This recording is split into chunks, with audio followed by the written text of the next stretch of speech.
Ito ay sin. Ito ay ba.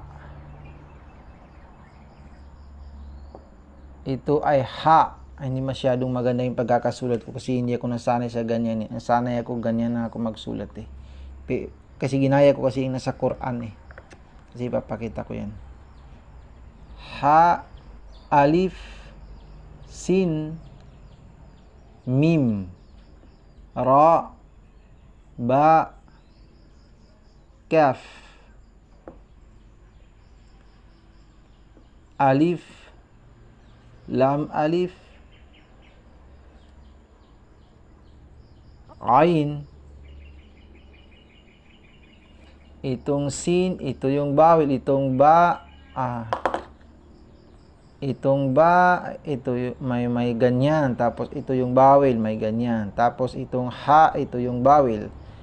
Itong sin, ito, silent na itong alif. Itong mim, ito yung bawel. Itong ra, ito. Itong ba na ito, may ganyan. Ito yung bawel. Tapos itong kaf, ito yung bawel. Diretso ka dito sa lam na sukun. Itong hamza, ito yung bawel. Itong ain ay sukun. Ito ay ganyan. Ito ay sabbihisma rabbikal a'la. Ito ay a'la. Sabbihisma rabbikal a'la. Itong mga ganito na yan, kaf, ganyan, minsan ganyan, rabbuka, minsan ganyan, rabbika. Tingnan mo yan, rabbikal a'la, yan. At saka itong mga ganyan,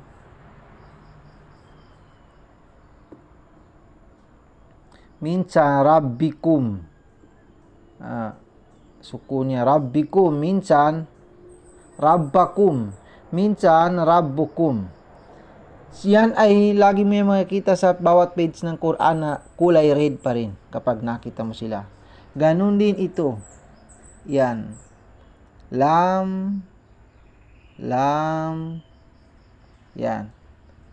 Yan ay basahin mo na yan ng Allah. Huwag mong sabihin na Allah or ala.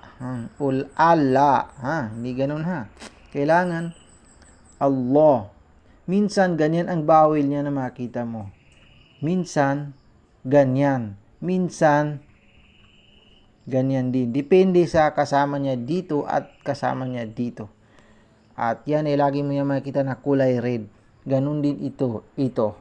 Pakita natin dito sa Quran. At siya nga pala, ito muna ang ipapakita ko ha. Basta itong tatlong kambal na yan, jim, ha, kha. Pansinin mo ha, kapag makita mo yan na sila ay nalalagay sa unahan or sa center or sa last. Ito na yung halimbawa, siya ay nalalagay sa last. Makita natin dito sa Quran. Ito na yung sinulat ko. Sabbihisma rabbikal a'la. At ito na yung sign na makita mo kapag siya ay nalalagay sa last. Ito yung sinulat ko na ganyan kasi ang style. Pero hindi ako nasanay sumulat ng ganyan. Kapag sa last ay ganyan. Kapag sa unahan ay ganyan makita mo. Tingnan. Pero ito ay ha kasi may tulog. Ito ay ha. Tapos ito ay humiwalay kasi ito. Huwag na tayo magbase dito kasi ito ay humiwalay. Tapos kapag sa center naman, pwede mo siyang makitang ganyan. Ito ay ya, ta, jim, nun, ba, ha. Pwedeng ganyan. Pwede mo rin makita na ganito. Ito ay ha. Yan. O, sa unahan, yan, ganyan siya. Ito ay ha. Kaya pansinin mo ha. Yan, yan yung makita mo.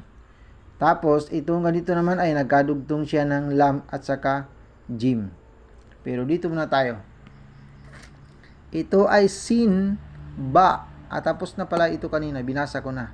Sabbihisma rabbikal a'la. O tingnan mo, rabbika. O tingnan mo, red. Ito rin yun. Allah. Ito ay illa ma sha Allah. Yan. Mamaya ko lang yan. Dito muna tayo. Ito, lagi mo rin ito makita. Lagi itong paulit-ulit. Tandaan mo itong ganito, ito ay alladhi. Alif, lam, zal. Ito ay aliful lain. Kaya patagalin mo dito sa zi. Alladhi khalaqa. Kha, lam, qaf. Ito yung bawel. Ito. Kaya khalaqa. Fasawwa.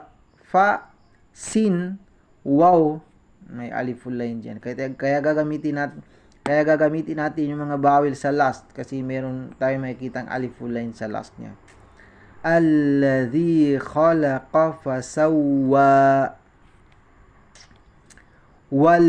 Tingnan mo, ito ay alladhi kasi wala pang kasama. Ito ay may kasamang wow, kaya walladhi qaddara fahada. Yan. Qaf, dal, ra, fa, ha. Dal at saka aliful lain. Walladhi qaddara fahada.